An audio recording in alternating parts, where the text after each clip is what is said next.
Rey and Bre. Thank you so much for coming to the podcast. It's wonderful to have you here. Thank you so much for having us. Yeah, thank you.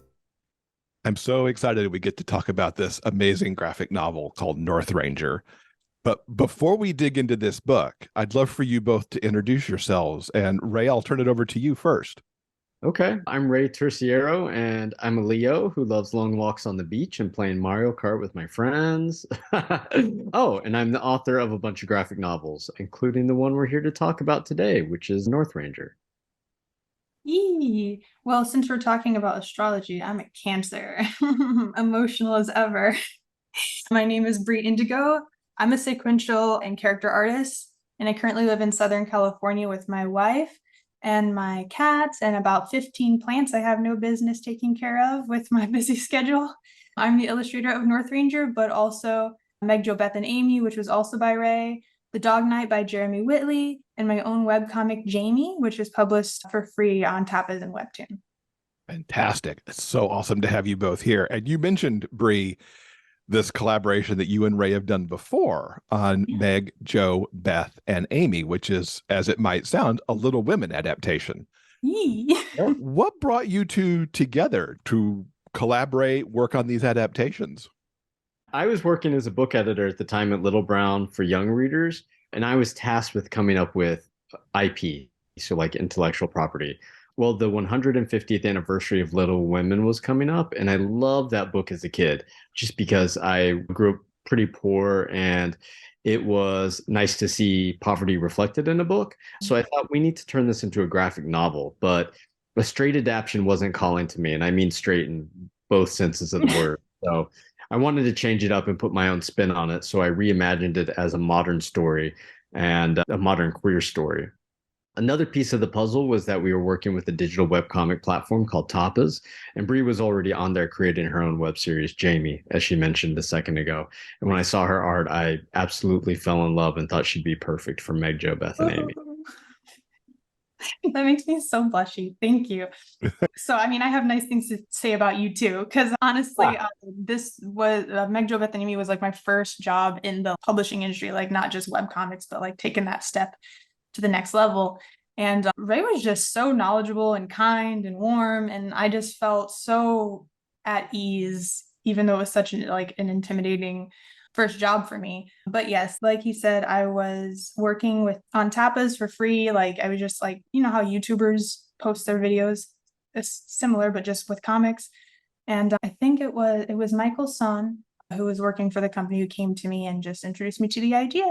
Yeah, that's about that.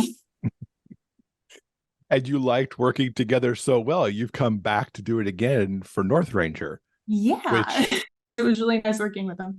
Yeah, same. I mean, her art's just so amazing, and she's such a pleasure to work with, and she's so good at taking a manuscript and just bringing it to life. Oh, thank you. So Northranger is an adaptation of Jane Austen's Northanger Abbey. What inspired tackling that work? For me, in high school, in English class, I got assigned to read a Jane Austen novel. We could read any of the four that she'd written. I was in the closet and I didn't want anyone catching on, so I felt like I needed to dodge the bullet somehow.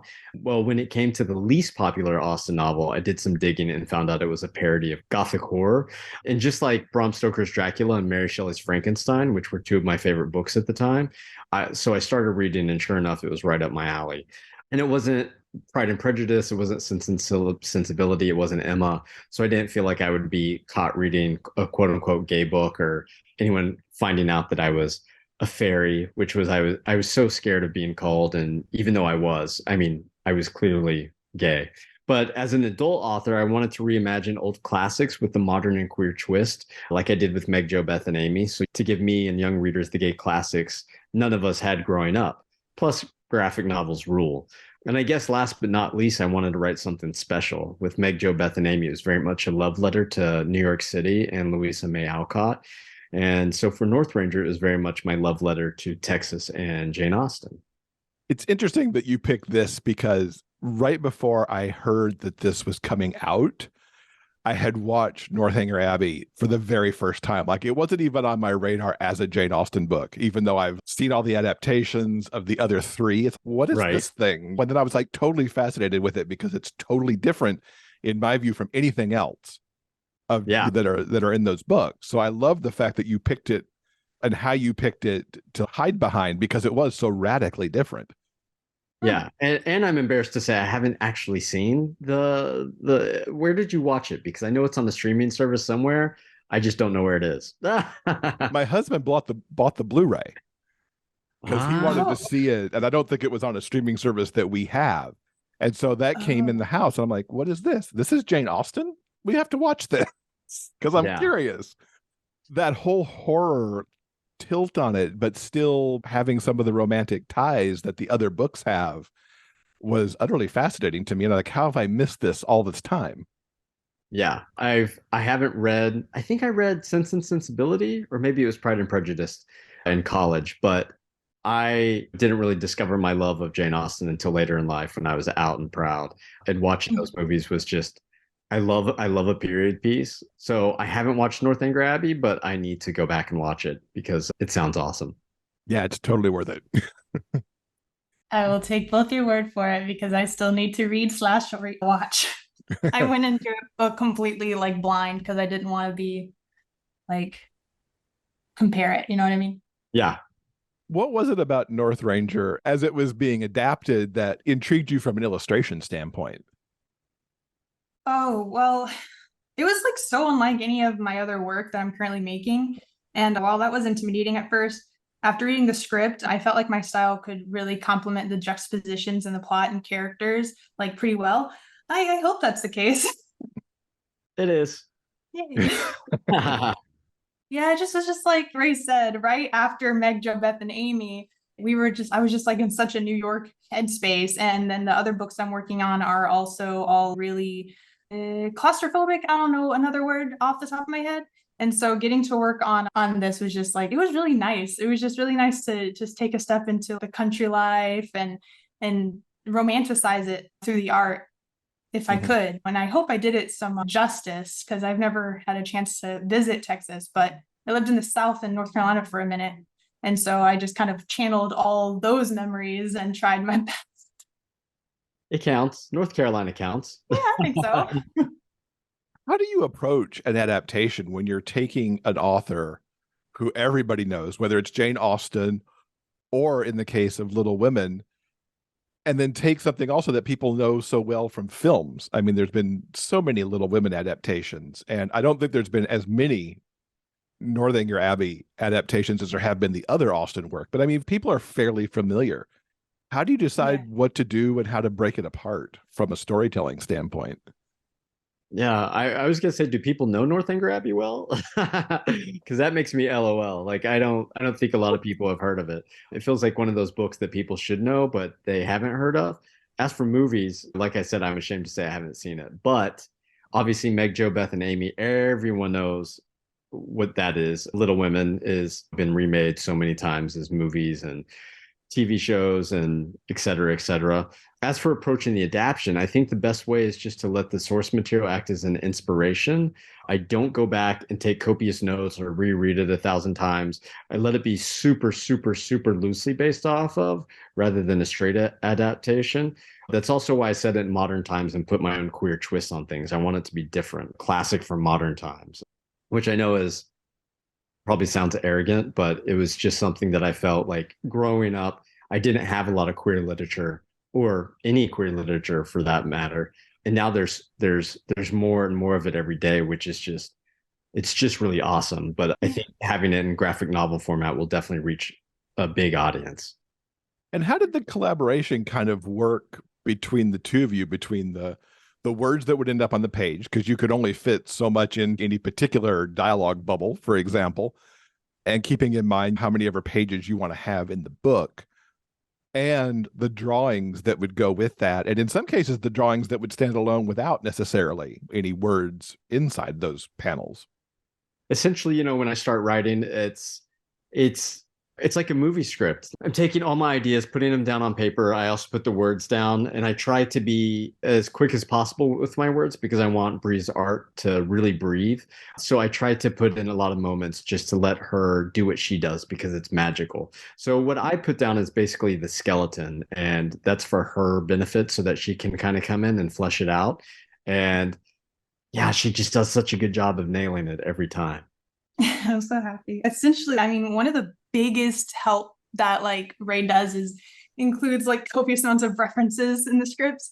And I love that because like some other people I've worked with didn't. And I just was like, oh my God, I appreciate this so much. But even something just like poop, literally.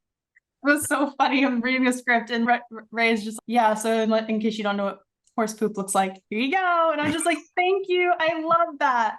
Anyway, so I usually will. So to start the process, I'll just read the script once all the way through without trying to imagine it too hard.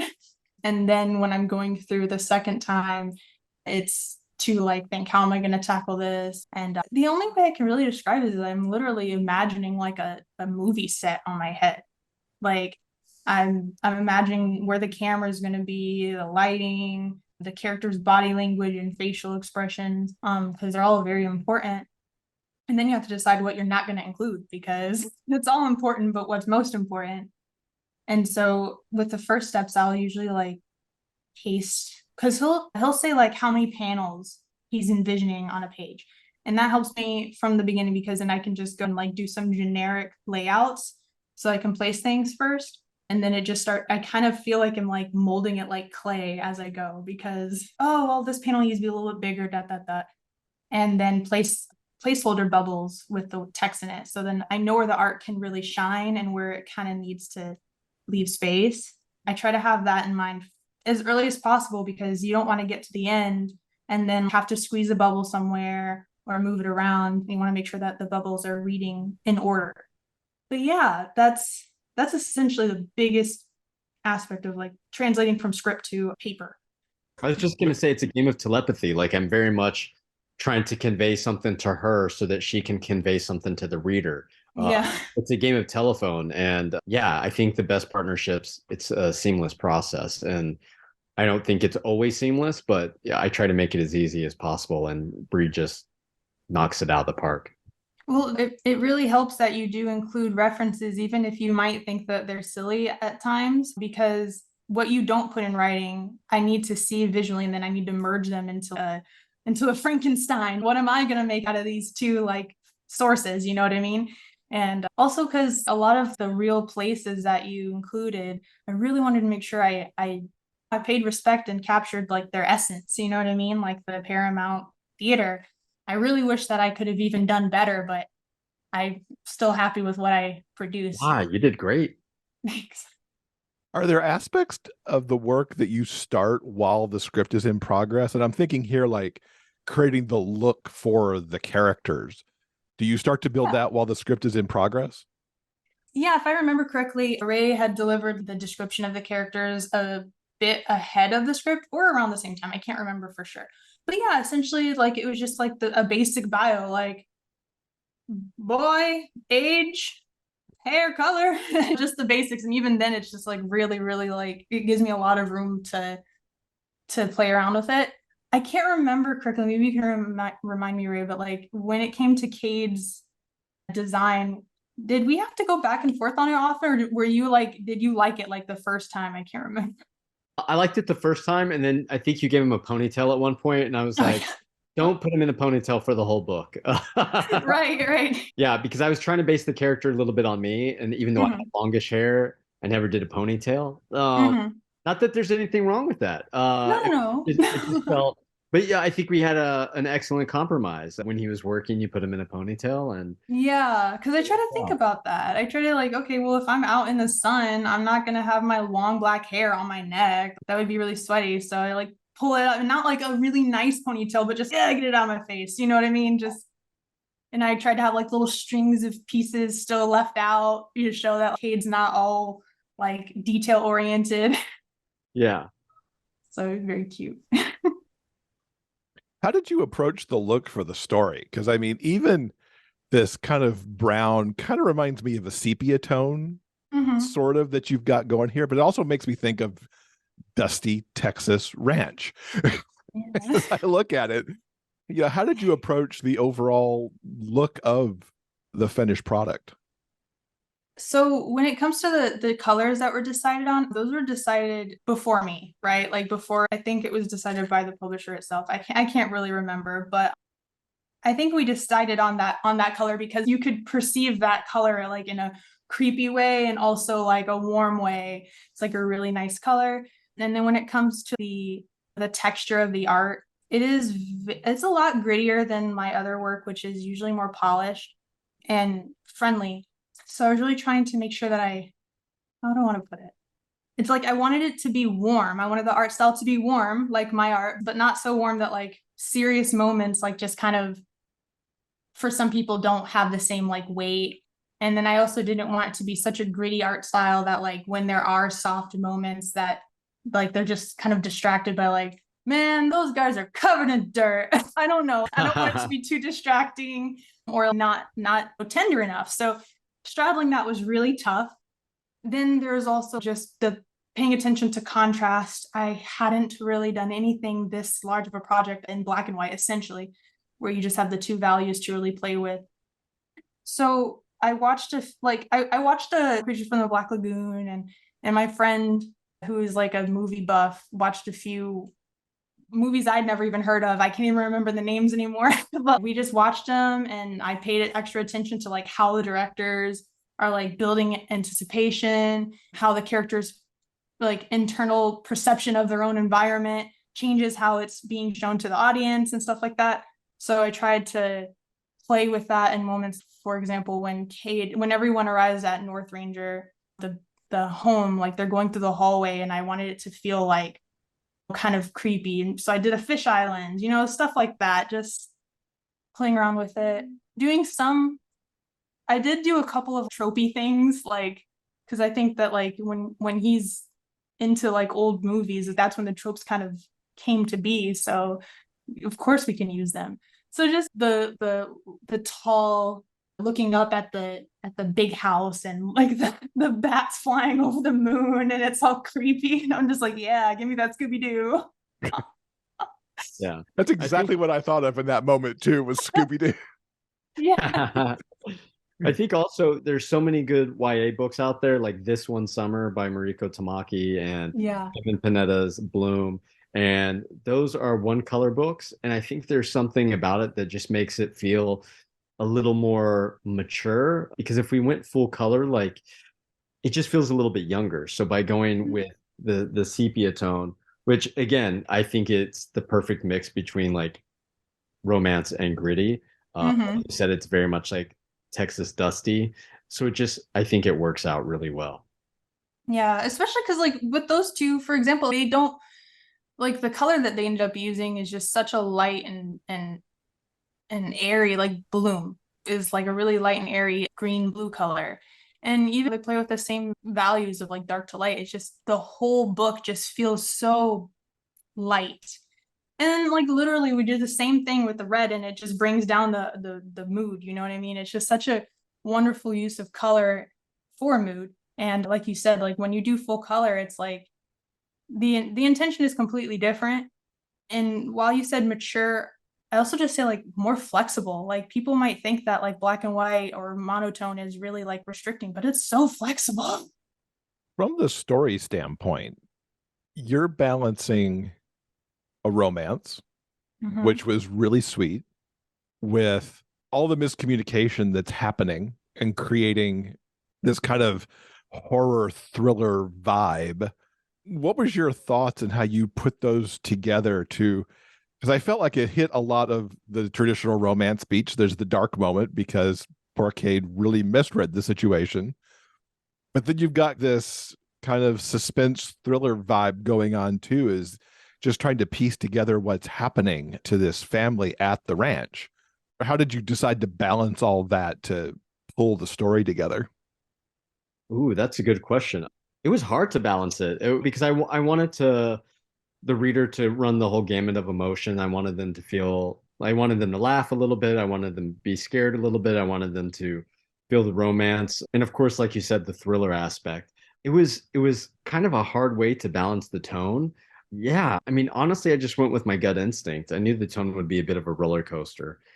And you Like, dive into some big issues along mhm, the way too, because there's homophobia, there's the way that immigrants are treated.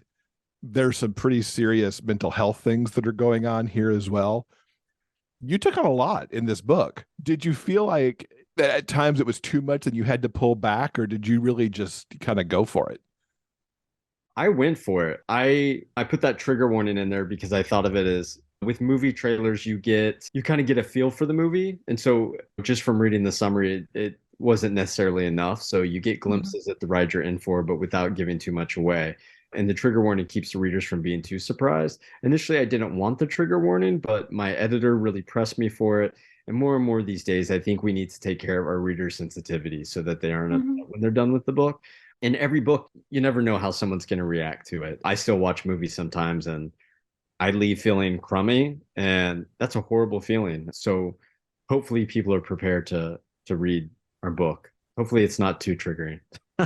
Yeah, I mean, it's tough, especially if you like really like chew on it, because I know some people like to say graphic novels don't have much to to take on, and I'm just like, nah, man, if you read Mm. it and actually look at it and feel it and stuff like that, there's plenty there, and I think it's really moving.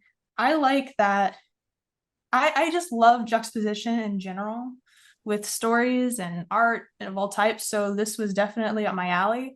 And so I really like that not only do we have so many conflicting emotions, we have conflicting emotions with the characters, conflicting and like actions, because Kate is closeted. There's a lot of this gaslighting that's constantly going on, and it's not just him that's dealing with that. There's almost every character is dealing with their own like trauma, Mhm. and all while trying to just act like everything is normal. I think a lot of people are going to relate to that feeling nowadays. And I also think that hopefully with the art, that like the art style being like right in the middle of that like gritty and warm, and even how like the two locations, or three, there's three locations, but how Northranger and even the ranch, like they kind of represent different vibes. Like you've got the ranch, which is just like wide open space. You would think that people would be very carefree, but instead, who is it being run by, and what kind of atmosphere does that person give everyone? And then when you have Northranger, that is a place that's supposed to have good memories. Why does it feel so suffocating? You know what I mean? So all of those things I noticed, either by you intending to bring attention to or not. There's just a lot, and it plays like at every level. The I don't know the word. There's another Yeah. dissonance or something, I like don't there's just know. something wrong. There's the things aren't matching, and it gives you an anxiety throughout the whole story. I didn't even think of stuff like that. So it's amazing that you did because you make me sound so much more intelligent than I really am. Oh, okay. Thanks for being honest.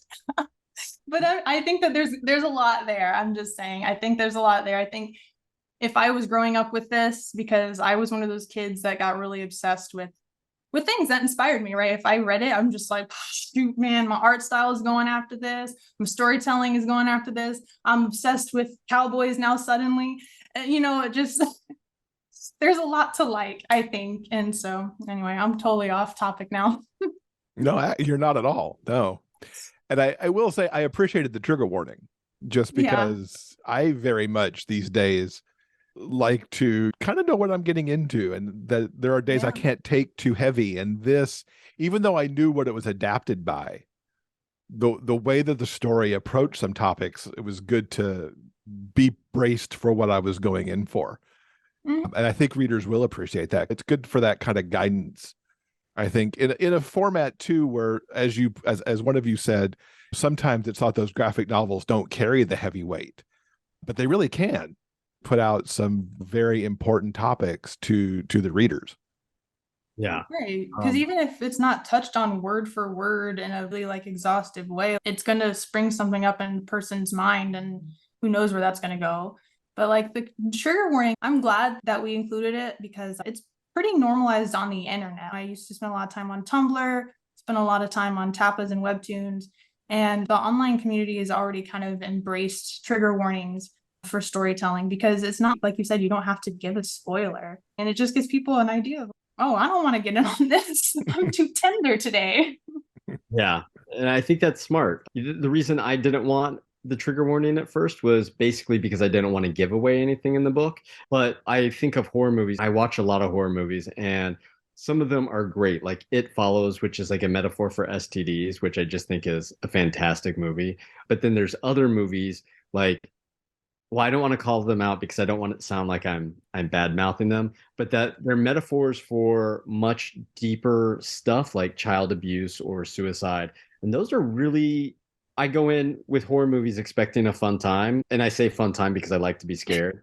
But to go in and to have to deal with a very triggering emotional response it kind of brings me down. Mm-hmm. Is it fair to say that the movies that are referenced in Northranger are your favorites?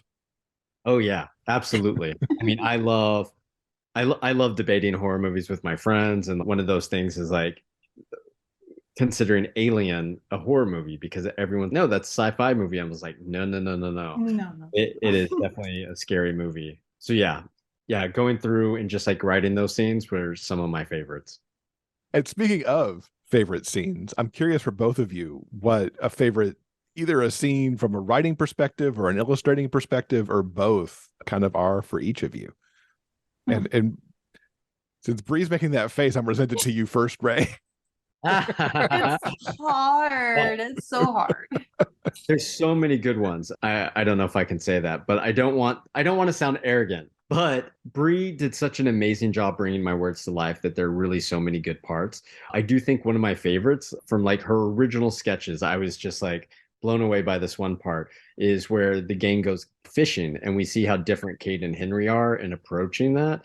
Kate is squirming when Harry baits the worm on the hook, and Henry is all matter of fact saying everything dies. And it's a single panel, and it's just so exquisitely drawn that it just captures the moment so completely. And there's so many times in the book where that happens that it's really, really, really cool.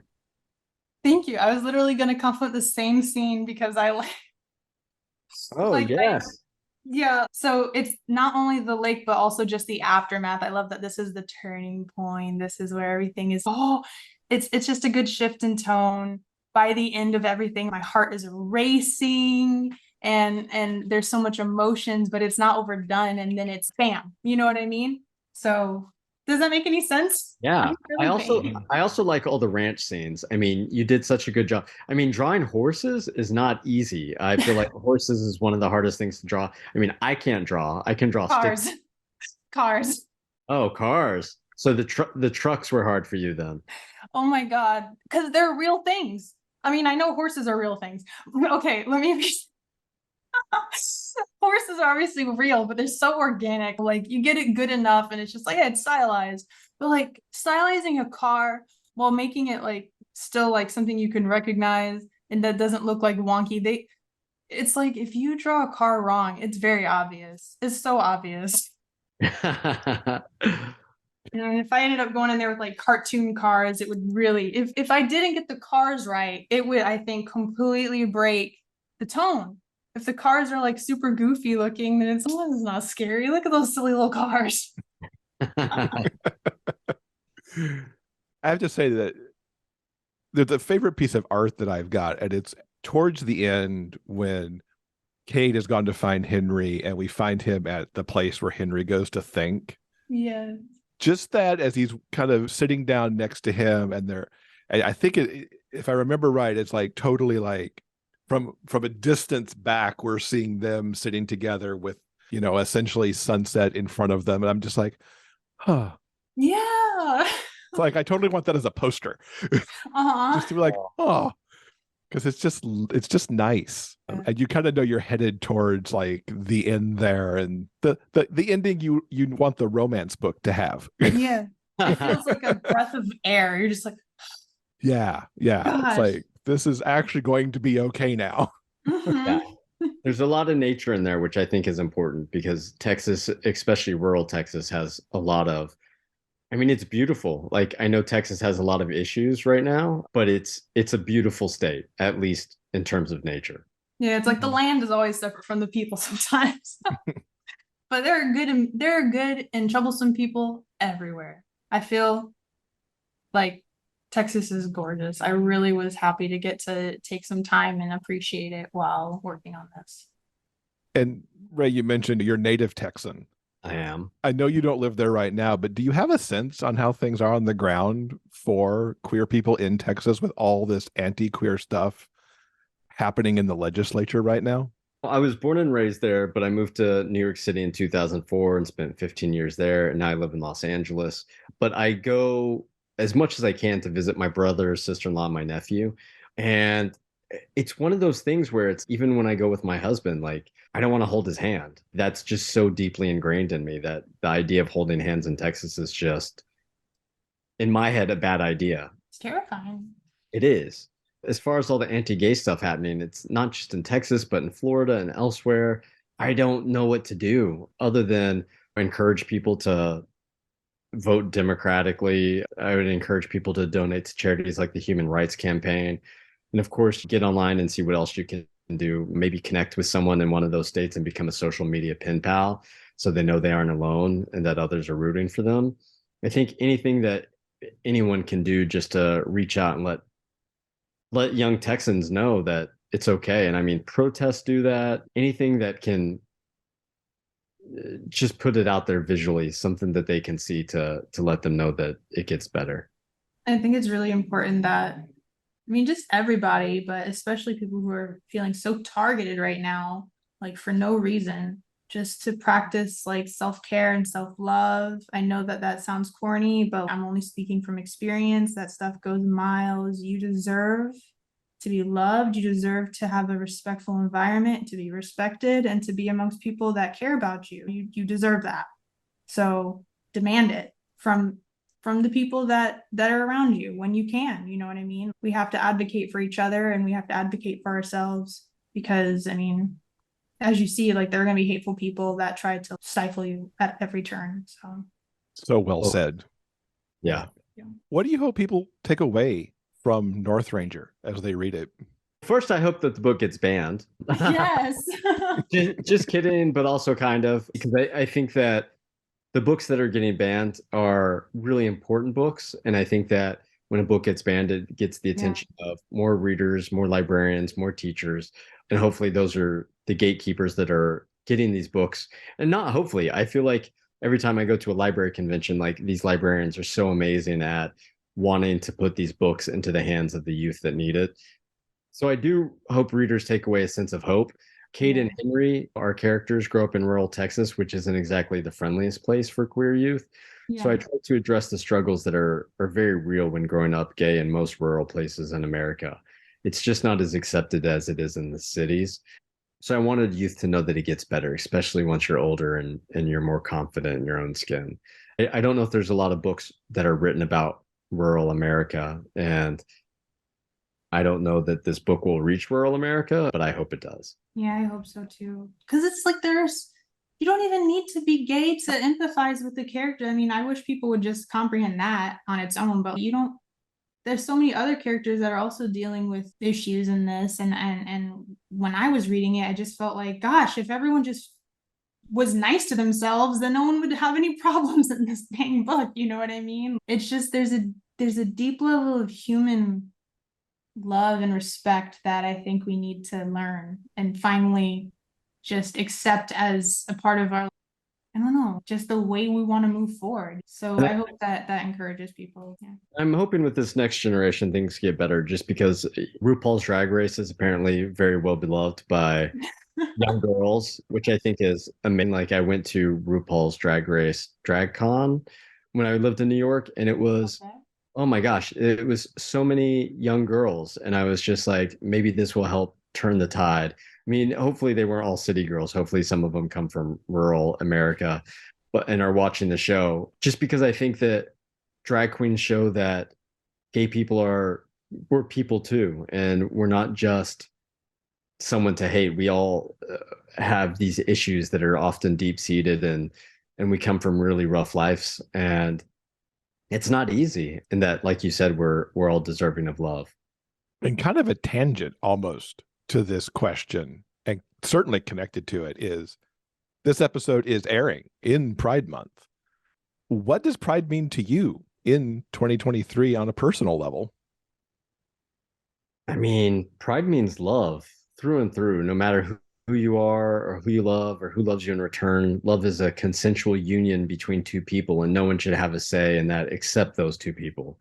In my opinion, at least, love has been around since the dawn of humankind, and it's taken many shapes over the centuries and millennia. And I find it ridiculous that we're now in a state where we're so evolved and yet at the same time so intolerant. I mean, there have been civilizations in the past who were okay with homosexuality, had no problem with it.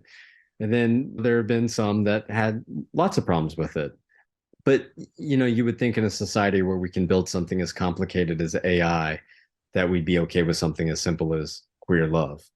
For me, pride has a lot to do with just self-acceptance, because that's the first step in love. Like you're gonna have a hard time finding love that you can maintain and pour into constantly if you aren't at least accepting of who you are, and then also spreading love and acceptance. So it's just a reminder to do that. And then also it's just a nice reminder that we are all here, we are allowed, we exist, we belong here just like anyone else, and we have a purpose on this earth. And we're not going to let hatefulness, and just, if you really think about it, like the opposite of like all of this is just denying yourself. I want to talk about a couple of other projects of yours. Ray, during June, under your alter ego of Rex Ogle, you're going to have a story appearing in DC Pride 2023 that you collaborated on with Steven Sadowski. It's called The Dance. Tell us a little bit about that story. So yeah, first you're probably wondering about the name difference. Rex Ogle is my real name, but Rey Terceiro is a nickname that my abuela called me once, which means third born king, because Rex is Latin for king, and I'm the third Rex in my family. So when I started writing, I was still working in publishing and I needed a pseudonym. So there wasn't a conflict of interest between writing and editing. So thus the pen name. So I write a lot of graphic novels under Rey Terceiro, especially my classic reimaginings.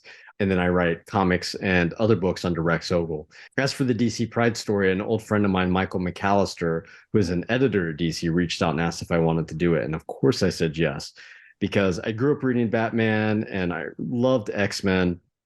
So any chance I get to write comics, the answer is yes. I used to work at DC Comics, and that was like a dream job to have. I interned at Marvel. That was like my first gig in college, and it was just a dream come true. So there's something about comics that I just love. And that marriage between words and art is just so exquisite. It's one of the reasons that I was drawn to graphic novels. As for the Ghostmaker and Catman story, it was very much, I'm a huge fan of Catman. I just think he's so cool. And the fact that he's a bisexual character, and same with Ghostmaker, I really wanted to do a story with them. And it's hard to write a story in 10 pages, but I'd like to think that I did well with it. And Bre, tell us a little bit about Jamie so that our listeners know what else you're up to with that and can go check that out as well. So essentially with Jamie, I started it so many years back. I don't even know how many years anymore. I've been working on it since about middle school. That is turned into a million different versions at this point. But it follows a little boy named Jamie. He's 14, and essentially he's experiencing his first real crush. The synopsis is: at his aunt's wedding, Jamie, a young hopeless romantic, bumps into Aiden, a socially inept pretty boy who unintentionally steals his heart. After discovering Aiden goes to his school with the help of his sister Vicky, Jamie decides to find the quickest way to win him over. Gaining unforgettable friendships and important life lessons along the way, Jamie's impact on Aiden and his group of friends creates a rippling effect that changes everything. So it kind of just started as like a story for me to process my own feelings. And now, like that I've aged past the characters, I'm now looking at it in a completely different perspective. And now it just kind of just needs to get done. You know what I mean? I just need to finish it. Yeah, you need to wrap it up so that you can turn it into a book. Like during making the first like couple chapters, I didn't even know how I wanted it to end. So it was just kind of like a a living comic. And it's also pretty cool because my art style changes over the years, my pacing changes, my skills develop. It's a weekly comic, but it is living. And that adds a aspect of it for readers. They get to engage every week. They get to leave comments. I respond back. And sometimes their comments will even clear up like misunderstandings that I have to make sure to correct in the future or to even redo. Because I'm not a writer, I'm an illustrator. So I'm learning this as I go. Is incredibly, I don't know the word. It's just not very traditional how I'm doing this. But it sounds awesome, especially that you've been running it for so long. And to see that evolution in style and content. Yeah, I mean, the first version was done in middle school, and it was it was because me and my friends essentially we would each make a character, and then we would just write different alternative universes with them. And I was just like bored of all the chaos. I was like, I'm just gonna do a slice of life. And I gave the idea to a friend, and then she did NaNoWriMo and wrote out a little tiny novel. And we passed it around everyone in school, and everyone's writing notes in the margins. I don't know if y'all ever had like moments like that with fanfic, but we would straight up just like print it, put it in a binder, and pass it around. And so that's how we treated our book. And the first comic version of Jamie came out in 2014, but this is the second version of it, the second comic version. And now I'm not going back. No more redos. We're just going full speed ahead. Nothing is ever perfect. Sometimes you just have to move forward with it. Exactly. That's right. Yeah. So we'd love to get recommendations, of course. What have you two been reading or watching recently that you think our listeners should check out? Always the hard question. My mind goes blank, but I am watching Dead Ringers, which I think is streaming on Amazon, maybe. I don't know where it's streaming, but Dead Ringers is so good. Rachel Weisz is a revelation, and the queer representation is beautiful. Even if everything in the show is totally twisted, it's definitely up my alley because it's like a psychological horror. Maybe not a horror. It's just weird. It's dark. As for reading, I'm reading It Ends With Us by Colleen Hoover, which is not gay at all, but I wanted to see what all the hullabaloo was about because I feel like everyone's talking about it. So it's a guilty pleasure for sure, like watching The Housewives of Beverly Hills. But I really wish there were more books like Red, White, and Royal Blue, which is the last really like gay romance I read. Kevin Panetta's Bloom, which I mentioned earlier.